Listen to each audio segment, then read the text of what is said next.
Hello, I'm Ted Morrissey, and this is a video for my experimental writing course. In fact, it's the first video of this 2022 rendition of the course. And as you know, we started off by just kind of thinking about the issue of what is experimental fiction, what makes fiction experimental, if we're going to call it that. We read some material at the head of our anthology that we're using, the Backed 2020 anthology, which I'll get into more here in just a second. And so I thought it would be an interesting way or appropriate way or both, hopefully, to talk about aesthetics theory a little bit as it relates to experimenting in literature and so on. And so I'm going to draw from this book, Aesthetic Theory by Theodor Adorno. I don't know if you're familiar with Adorno. He was a German critic, philosopher, psychologist, musicologist, etc. Born around the turn of the 20th century. I think he passed away in 1969, I believe. He was a sort of key member of the so-called Frankfurt School in Germany, which wasn't an actual physical school. It was just sort of a gathering of like-minded, again, philosophers, critics, etc., who kind of put forward various ideas about society and art and all kinds of things.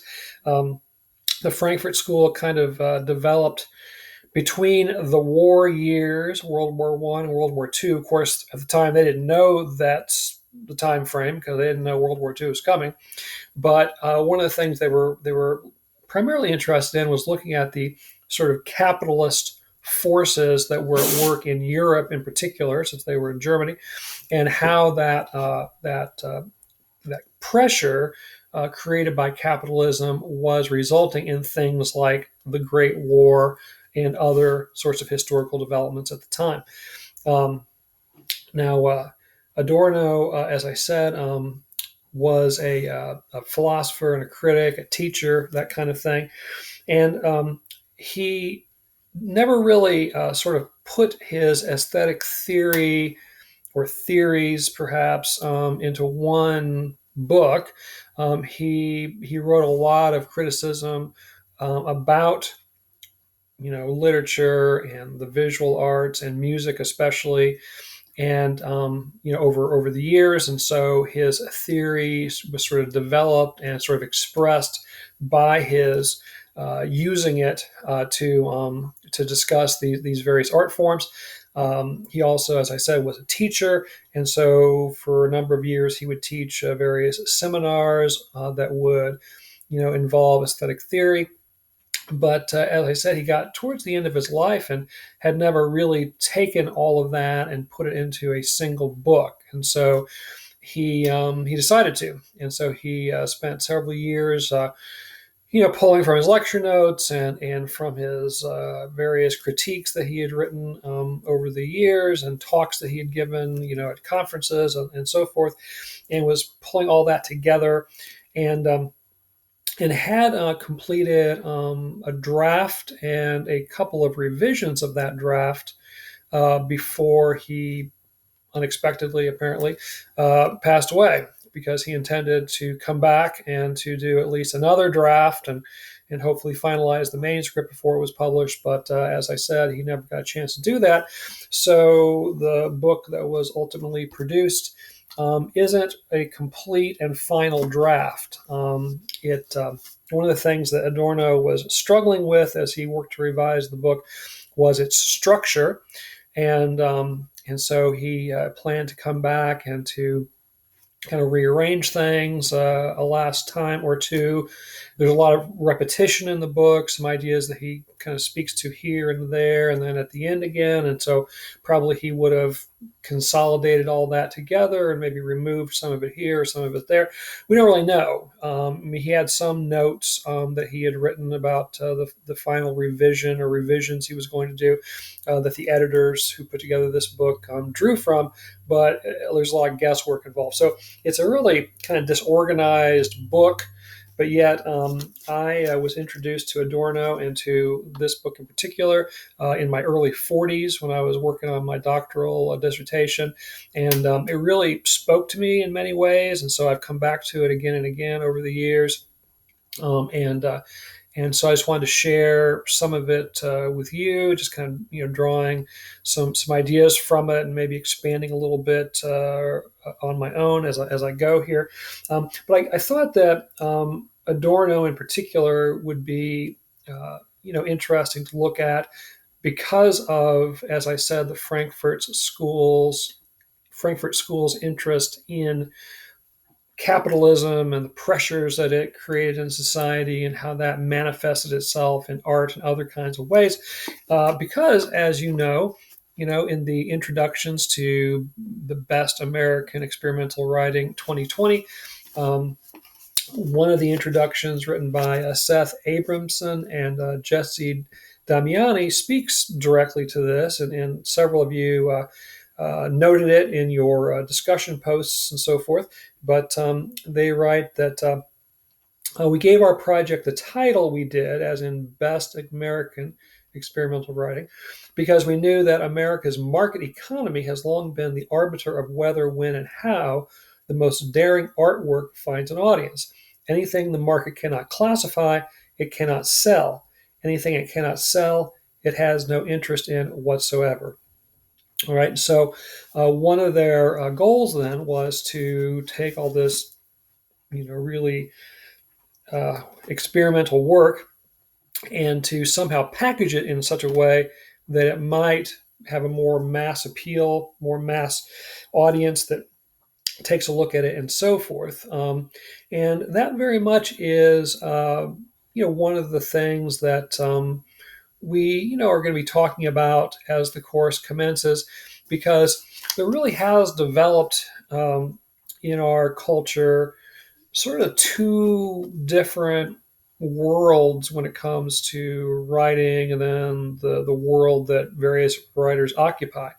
And one world is writing for sort of commercial mass appeal and success, I guess, in that regard, financial success.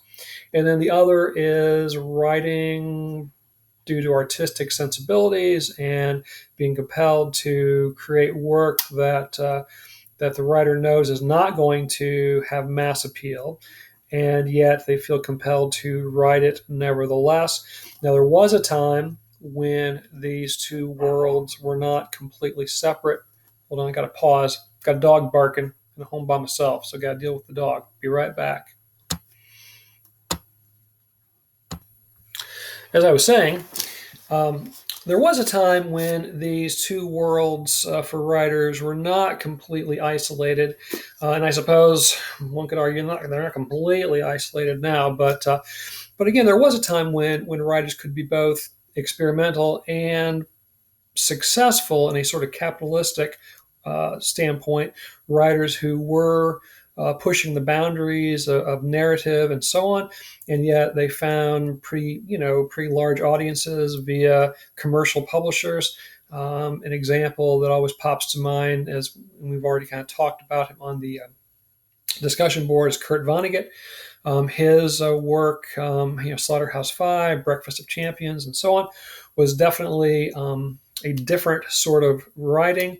In Slaughterhouse-Five in particular, Vonnegut was combining his memoir of his, experiences in World War II with this, bizarre science fiction story about Billy Pilgrim and the planet Tralfamadore, and merging those two things together, and yet found mass appeal, and made Vonnegut a pretty wealthy guy.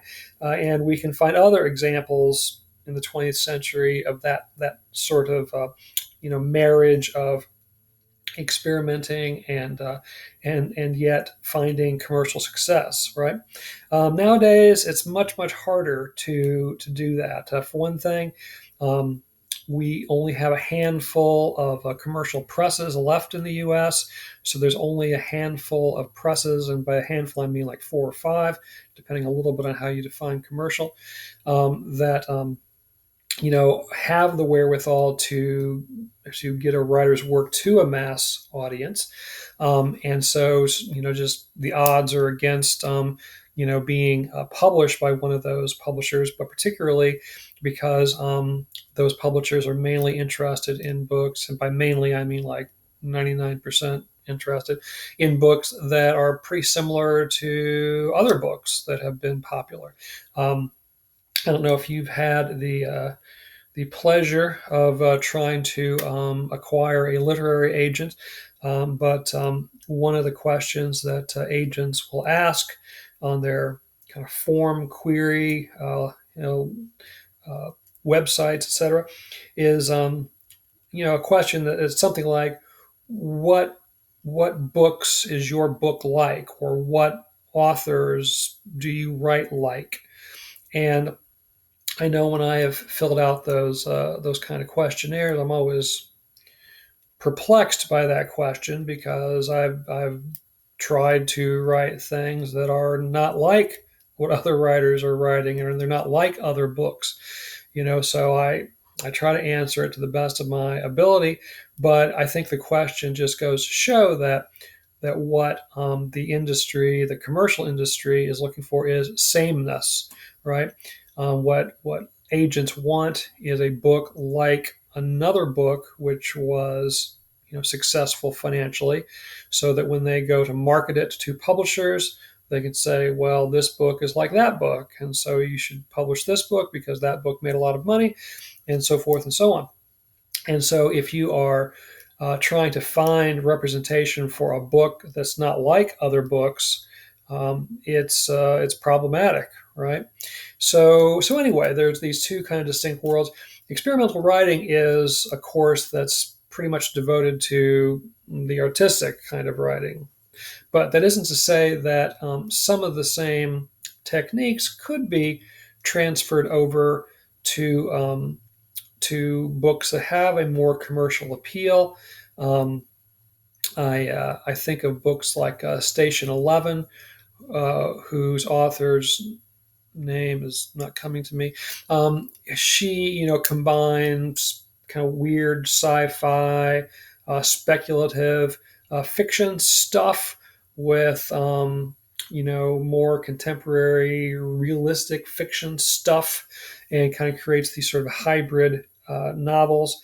And so that is a type of experimentalism that has found, some market, positive response out there, and so on. So it is possible, but we are, mainly looking this session at works that are definitely in that experimental kind of artistic, venue, right? So let me turn to some Adorno here, and like I said, I'd just like to share some of Adorno's thoughts on art, and again, kind of expand on that just a little bit. Uh, Now, I just want to clarify, when I use the word art, I'm talking about any kind of creative expression, which includes, of course, literature, writing, and so on. Oftentimes in sort of casual use, art refers to the visual arts, painting and sculpture and so on. But as we talk about art here, again, we're talking about the visual arts, but we're talking about literature, music, dance, architecture, interior design, any sort of creative individual expression is art. Okay, and so I wanted to begin with this passage in Adorno because he specifically talks about experimenting, uses that word. Oh, by the way, this is translated by Robert uh, Hullett, I guess, Cantor. Let me show that again. I always like to give translators their due, right? So, I don't read German, just so I certainly would need to read this in translation. So luckily, here it is, right? So the passage says, the need to take risks is actualized in the idea of the experimental, which, in opposition to the image of the artist's unconscious organic labor, simultaneously transfers from science to art the conscious control over materials. Currently, official culture grants special funds to what is mistrustfully half hoping for failure, calls what it mistrustfully, half hoping for failure, calls artistic experimentation, thus neutralizing it. Actually, art is now scarcely possible unless it does experiment. Then he goes on a bit. Experimentation takes place in the testing of possibilities, usually of types and species. So this idea that in order for literary art to be a literary art, experimentation must be taking place, right? So if you are just playing it safe, sticking to very tried and true narrative patterns and the way of telling a story that's been told a bazillion different times already, then you are not creating literary art. You are creating something that is able to be sold, is able to be turned into some sort of financial gain, that sort of thing, but you're not creating art. So again, just to underscore, art is now scarcely possible unless it does experiment. And again, this book is kind of being put together towards the end of the 60s, the 1960s. So when Adorno says now, is probably speaking of that decade. But I think the same is certainly true, if not somehow truer, nowadays, right? So again, experimentation takes shape as the testing of possibilities, usually of types and species. It therefore tends to degrade the concrete work to a mere example. This is one of the reasons for the aging of new art, and we're going to talk more about that kind of idea in just a minute here, I believe. I started off by asking you in this course, what does it even mean to say experimental writing? And as you know, I posted that question on my Facebook and Twitter accounts because most of my friends and followers and followees are other writers and editors and publishers and librarians and just voracious readers of all sorts. And so they responded to what they thought experimentation was, and there was a sort of steady drumbeat of the idea of breaking the rules, and trying to kind of go in a different sort of direction from what's considered traditional, that kind of thing. And I don't think anything of that sort is really revelatory, but I think it is good to try to articulate in some regard what experimentation is. So in order for literature to be art, there must be some kind of experimentation, some sort of effort to do something different, right? To not standard all the to not stick to all the sort of standard rules. As I've mentioned on the discussion board and maybe in my course introduction and so forth, the reason I proposed this class to Lindenwood a few years ago was because of the sameness that I was seeing in pretty much everything that was being published. In addition to being a teacher and a writer and those kinds of things, I'm also a librarian, and I've been doing that for 23 years, I think, part-time librarian. And I tend to work just one day a week. Saturdays are my day at the library, and when I'm there, I'll always go and check out the new books. And just it seems like increasingly over the last several years, the new books just look pretty much the same. They look the same both when you open them up to the page and when you read from them. There's a sort of sameness to the story and the way it's being told. But even the marketing of the book, the cover designs, the lettering that's being used, the font and point size and all that kind of thing, tends to be very, very similar from book to book to book. And one of the reasons for that, of course, is that as I mentioned a little bit ago, we only have maybe 4 or 5 commercial publishers left in the U.S. It seems like we have a lot more. So if you're looking at the actual names of the publishers, there's this huge variety of names that you could jot down on a piece of paper or something. But what's happened over the last 30 years or so is that larger corporate firms have bought up smaller, presses, and so they've kept them as their imprints. So they'll put out books from these different imprints, but it's largely the same editorial team, the same graphic design team, the same marketing team, that's working for the parent company, and they're doing, the work for a dozen different imprints. And so it doesn't matter whether it's coming from this press or that press, by name. It's really all coming from the same group of people who work for the parent company, right? So that's one of the main reasons. But again, the other is that the driving force of capitalism, that once you find something that's successful, you just want to keep repeating it again and again and again, in order to, keep pulling in money, right? I mean, we see it in pretty much every industry, the movie industry. There you have certain, sorts of movies, the superhero, Marvel universe kind of movie, where they just keep making movie after movie after movie with literally the same characters and literally pretty much the same storyline, and people just keep flocking to it time and again. And the idea of making something more original just isn't something that major studios are interested in, right? Those are now done through, really small independent companies. They have smaller screenings, maybe purely online. They never make their way to a movie theater, et cetera. And the same thing has happened in publishing, right?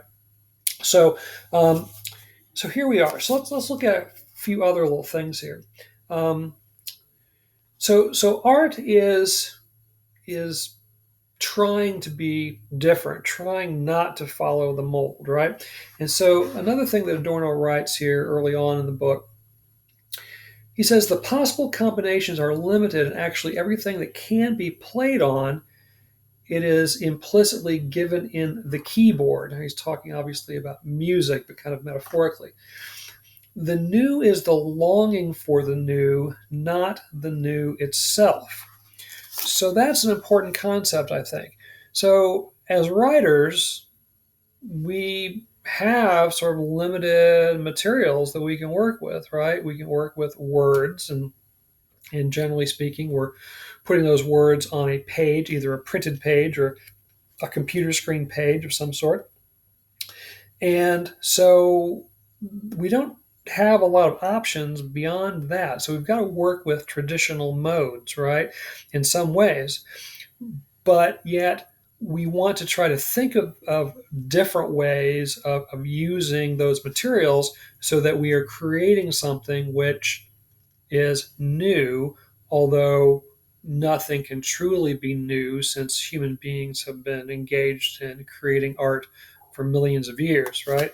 So the new is the longing for the new, not the new itself, right?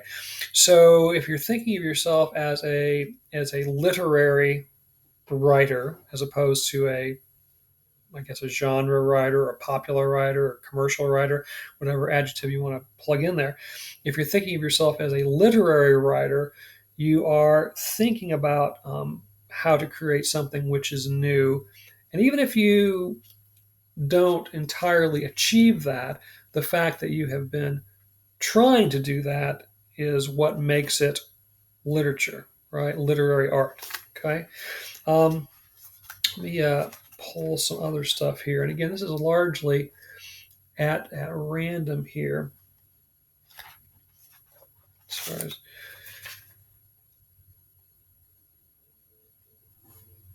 yeah, and this is another idea which pretty much expresses the same thing, the same core thought. As I said, Adorno kind of repeats himself here and there. Presumably, when he did the final versions of this book, would have maybe, deleted some repetition or something like that. But he says elsewhere, art desires what has not yet been, though everything that art is has already been. Again, it's about intention, not so much final product. So if we go back to Homer, for example, 3,000 years ago or thereabouts, we find that Homer is experimenting in the Iliad and the Odyssey, with narrative in similar ways that Shakespeare was, that uh, that certainly the modernists then did, the postmodernists, and so forth and so on. So even though each sort of era will, try to branch out and do new things with art, with literature, you can certainly look back through human history and find examples of those same kinds of things being done, right? Now, that doesn't invalidate the effort, right? It doesn't invalidate the art that is produced. It just is, again, a recognition that humans who are creating will tend to create these similar kinds of patterns and so forth. But it's the effort to create something new that's important, right? It's the mindset that's important. Okay. Let's see what else we got here. So, one of the things that Adorno gets into here is longevity, um, and it's the idea that true art will outlast the artist.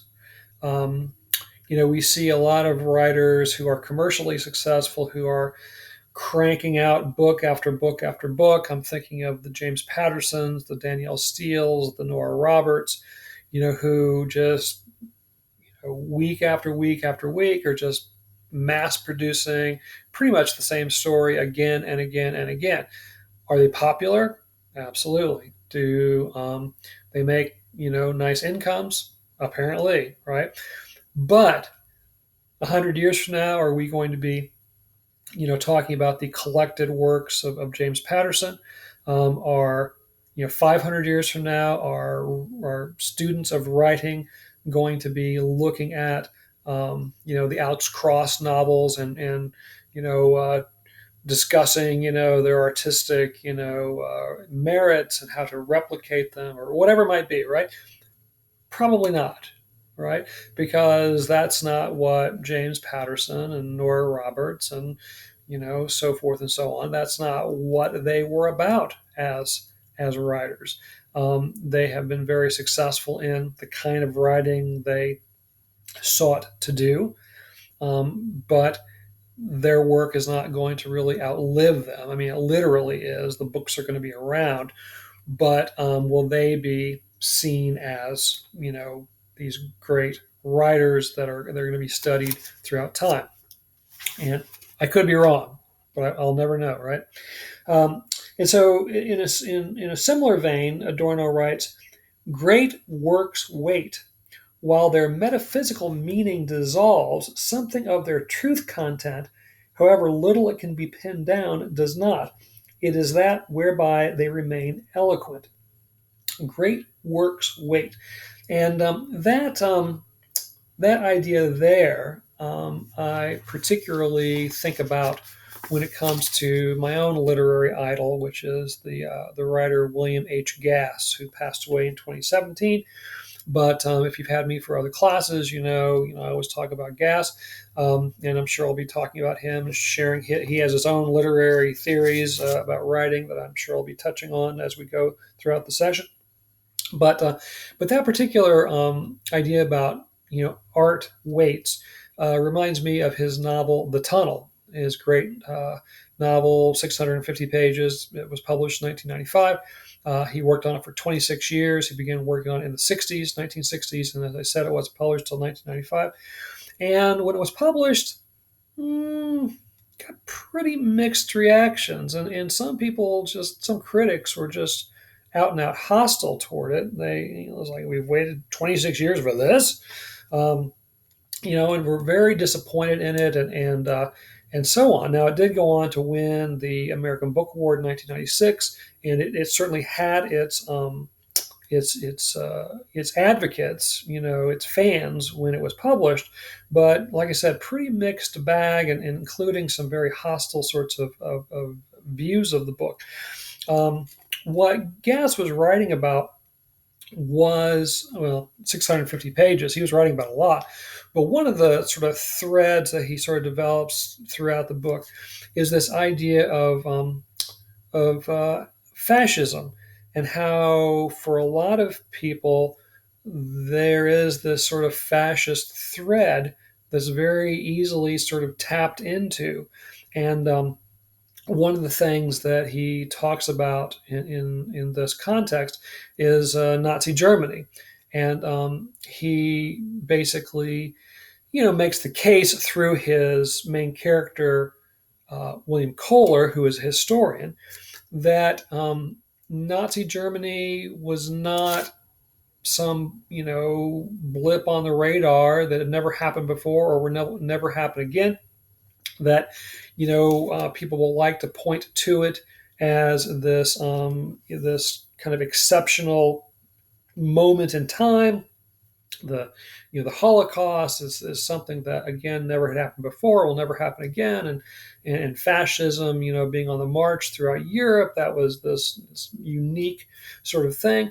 And Kohler pretty much says that's not true, that there is this thread of fascism, woven throughout human history, and it's going to come back again and again and again. Now, some people read Gass's book as being soft on the Nazis, or being sort of pro-Nazi Germany or something like that. But that really was a misreading of the book. What Gass was saying was that, again, through his narrator, first-person narrator, William Kohler, was that if we want to try to sort of sleep comfortably at night thinking that Nazi Germany can never happen again, we shouldn't be resting so comfortably. It certainly can. Well, like I said, when it came out in 1995, it wasn't a real popular idea to be expressing, and there were critics who reacted pretty unfavorably toward it. But lo and behold, here we are, right?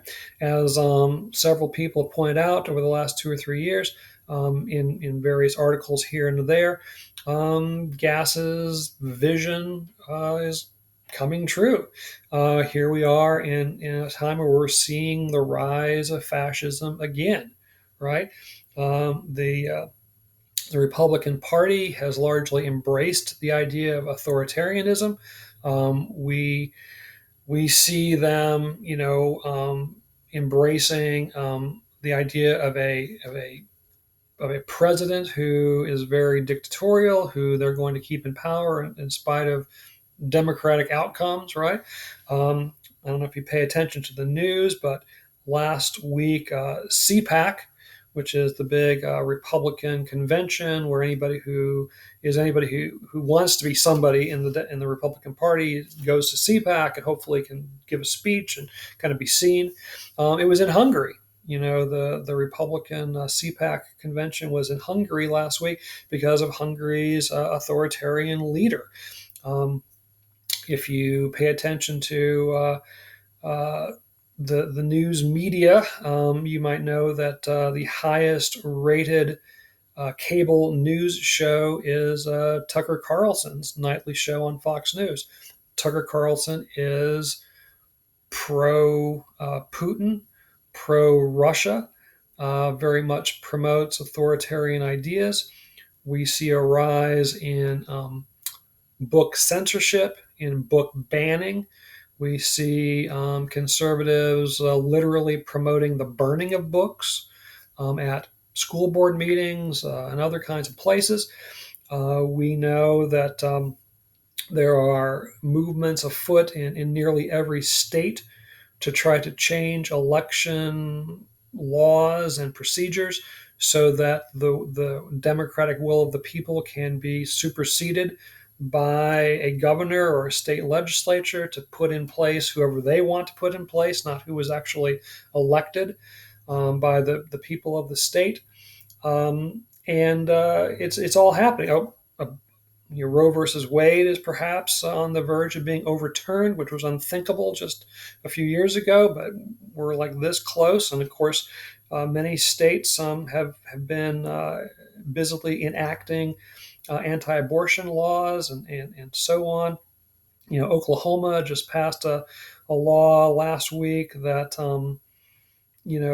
has these draconian punishments for women and abortion providers for any pregnancy that is ended, even if it's ended before the woman even knows she's pregnant. She can be held criminally, liable and so forth. So anyway, fascism is on the rise. In 1995, when the tunnel came out, um, everyone kind of thought that fascism was a thing of the past, or not everyone, but a lot of people did. And so it's taken this long, 25 years or more, for Gass's book to be relevant again, right? Or maybe to be relevant for the first time since it was published. But that's what happens with great art. It becomes relevant over time, right? That's what Adorno is talking about here. Let me hit on a couple of other issues. One of the things that Adorno says is, foreignness to the world is an element of art. Whoever perceives it other than as foreign fails to perceive it at all. In other words,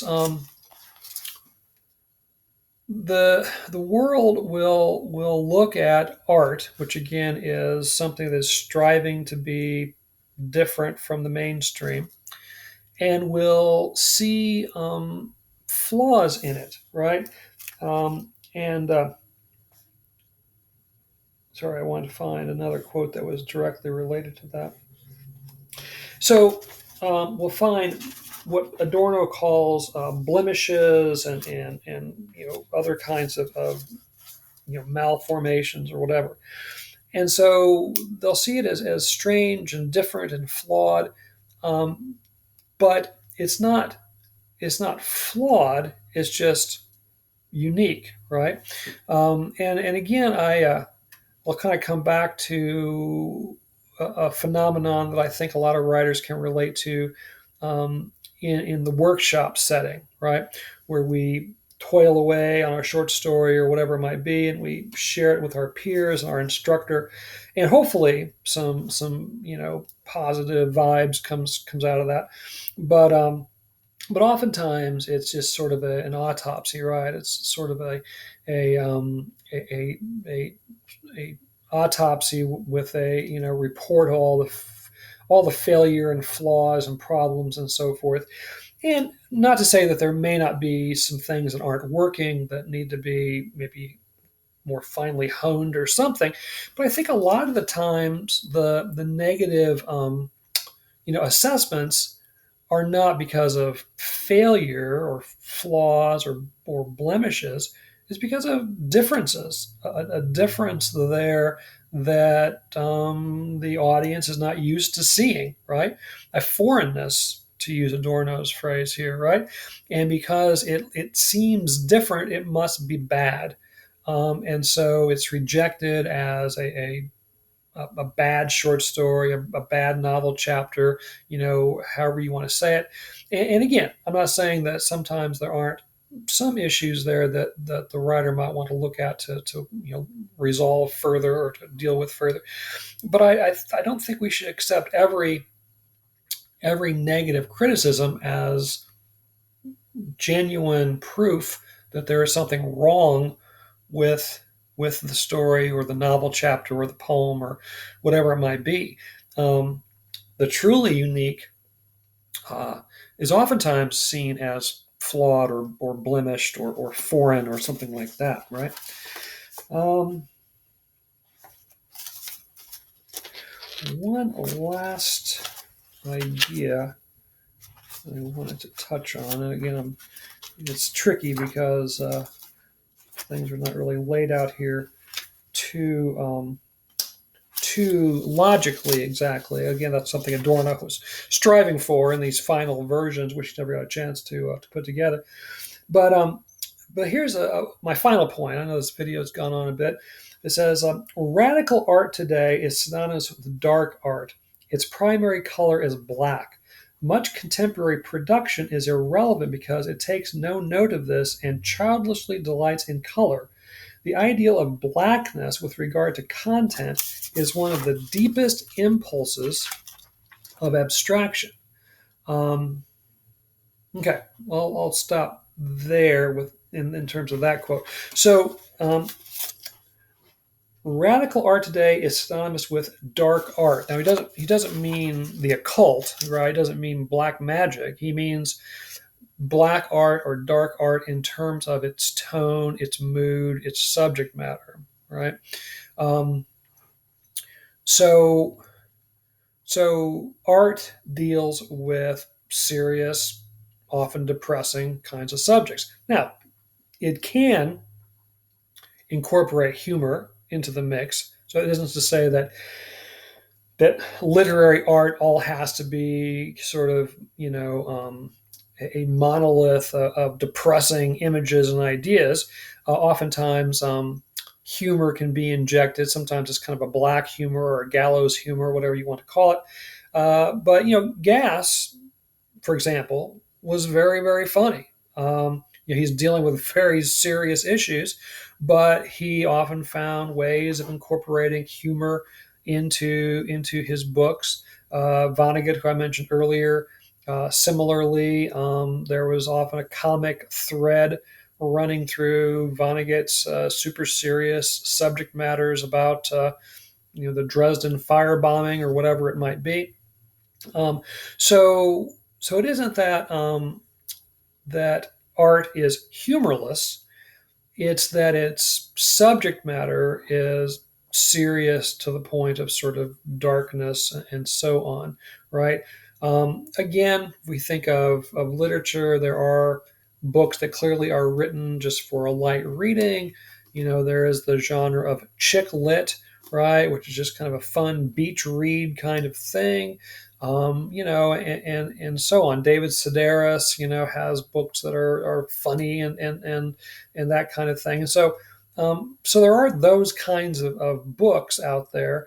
But if it's going to be literary art, it needs to be dealing with a serious subject matter, which again isn't to say that it can't be punctuated with humor.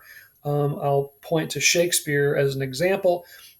Shakespeare often used humor even in his darkest tragedies, right? We look at Hamlet, we look at Macbeth, we look at Othello, Romeo and Juliet, King Lear, on, and we can find deliberate moments of humor injected into the drama. Uh, in part, that helps to heighten the effect of the tragedy by having a sort of comedic point to sort of play off of. There's you can get in a lot of theory and technique about how it all works. But again, the point here is that even in Shakespeare's darkest tragedies, he would insert humorous elements, right? So I've gone on for quite a while here, so let me stop there. I'd be interested to know what your thoughts are on some of Adorno's thoughts. Certainly, you're always welcome to disagree with me. That's okay. So if you would add some comments to the announcement thread, and I look forward to seeing you down the digital trail.